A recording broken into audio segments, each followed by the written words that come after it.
স্বরাষ্ট্রমন্ত্রীকে coat করে কালের কণ্ঠ একটা report করেছে, শিগগিরই দল হিসেবে আওয়ামী লীগের বিচার শুরু হবে।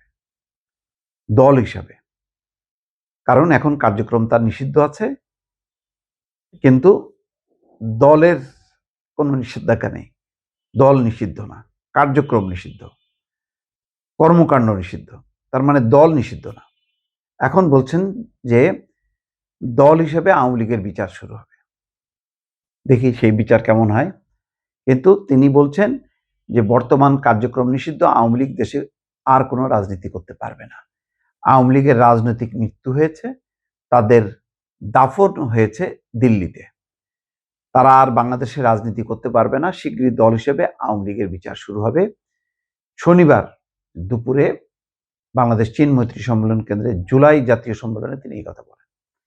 কথাটা কতখানি রাজনৈতিক, কতখানি সত্যি সত্যি সেই পদক্ষেপ নেবে, এটা বলা মুশকিল। অনেক সময় যেমন জামাতের সেই বিচার হবে, জামাত নিষিদ্ধ হবে, 15টা বছর বলতে বলতে একদম শেষে যখন গণঅভ্যুত্থানের সময় জামাতকে নিষিদ্ধ করা হয়েছে।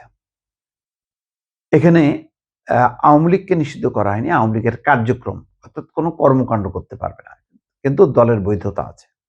আবার অন্যদিকে নৌকার নিবন্ধন বাতিল করছে।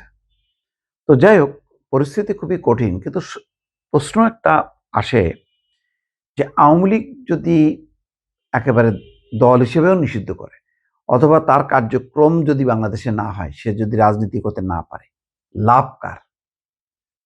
এটা একটা প্রশ্ন, কিন্তু রাজনৈতিক প্রশ্ন, গুরুত্বপূর্ণ। খেয়াল করেন তো, এতে বর্তমান যে রাজনৈতিক দলগুলোর মধ্যে কে কে বেশি লাভবান হবে? জামাত নাকি বিএনপি?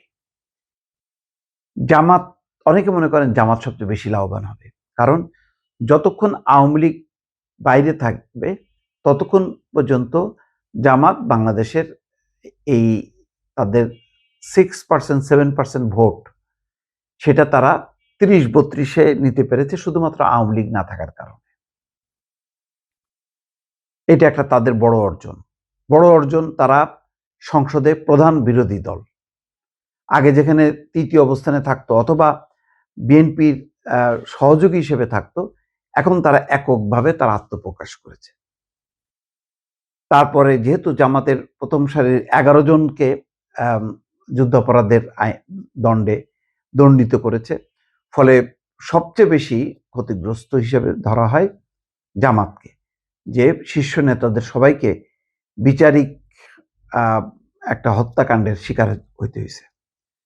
সুতরাং সেই বিবেচনায় আর আদর্শগতভাবে যেহেতু সবসময় আওয়ামী লীগের চিরশত্রু জামাত, জামাতের চিরশত্রু আওয়ামী লীগ, স্বাধীনতা মুক্তিযুদ্ধের সময় এই দুটি দল মুখোমুখি অবস্থানে ছিল, যেখানে আওয়ামী লীগের নেতৃত্বে বাংলাদেশের মানুষ স্বাধীনতা মুক্তিযুদ্ধে ছিল, অন্যদিকে রাজাকার আল বদর আল শামস বাহিনী গঠন করে জামাত ইসলাম এই অবস্থানের বিরুদ্ধে ছিল। ফলে সেই মুক্তিযুদ্ধে 54 বছর আগের থেকে যদি ধরি, তখন থেকে আওয়ামী লীগ এবং জামাত চির শত্রু বা চির বৈরী সম্পর্ক। যদিও মাঝে মধ্যে তারা আবার একত্রিত হয়েছে, বাংলাদেশের তত্ত্বাবধায়ক সরকার ব্যবস্থা প্রবর্তনের ক্ষেত্রে দুই দল আবার যুগপৎ আন্দোলন করেছে সংসদের ভেতরে এবং বাইরে। 86 সালে আবার তারা একসাথে বিএনপিকে বাদ দিয়েই এরশাদের অধীনে নির্বাচন করেছে। ফলে তাদের মিত্রতার পরিমাণটা আছে, কিন্তু সেটা আবার বিএনপির তুলনায় অনেক কম, আর আদর্শগতভাবে সম্পূর্ণ বিপরীতমুখী। আর বিএনপি, তাহলে কি বিএনপি মানে লাভবান হবে না?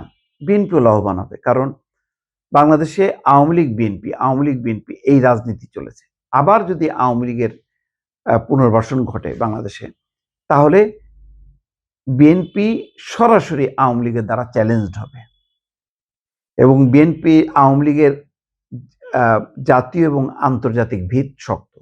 জাতীয়ভাবে একটা বিরাট অংশ মানুষ আওয়ামী লীগ সমর্থন করে, তাদের একটা বিরাট ভোট ব্যাংক আছে, সমর্থক গোষ্ঠী আছে, যেটা একদমই বলা যায় নির্ধারিত।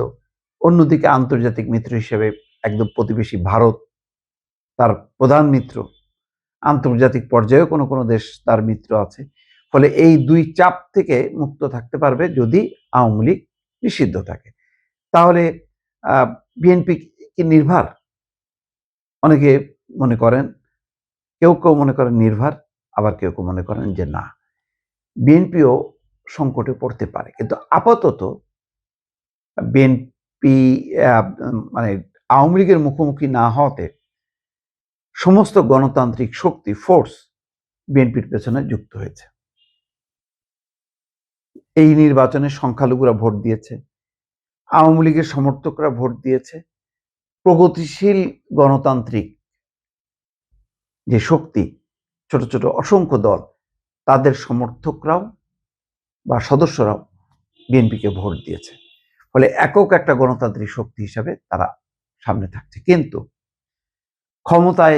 ক্ষমতা রাজনীতিতে সবসময় সরকারি দল কোণঠাসা থাকে, জনপ্রিয়তা কমতে থাকে, নানা বিষয়ে মানুষের মধ্যে ক্ষোভ, অসন্তোষ যেটা বাড়তে থাকে, তাতে বিএনপি ক্ষতিগ্রস্ত যদি হয়, তাহলে বিএনপির বিকল্প আর কোনো শক্তি নেই, আছে একমাত্র ধর্মীয় রাজনৈতিক দল হিসেবে জামাত। সেই হিসেবে একটা বড় ধরনের ঝুঁকিও আছে। সেই কারণে অনেকে মনে করেন এই যে আওয়ামী লীগের দল হিসেবে নিষিদ্ধ করা হবে, এটা হয়তো কথার কথা। শেষ মুহূর্তে হয়তো পরিবর্তিত আওয়ামী লীগ চলে আসতে পারে, যে আওয়ামী লীগ শেখ হাসিনার আওয়ামী লীগের মতন একেবারে মারমুখী হবে না, অর্থাৎ একেবারে মুখোমুখি দাঁড়ায় যাবে এমন অবস্থানে থাকবে না, যদি পরিবর্তিত আওয়ামী লীগ আসে, একটা রূপান্তরিত আওয়ামী লীগ। এখন কোন দিকে যাবে রাজনীতির হাওয়া, সেটা বোঝার জন্য বা দেখার জন্য আরেকটু সময় অপেক্ষা করতে হবে দর্শক।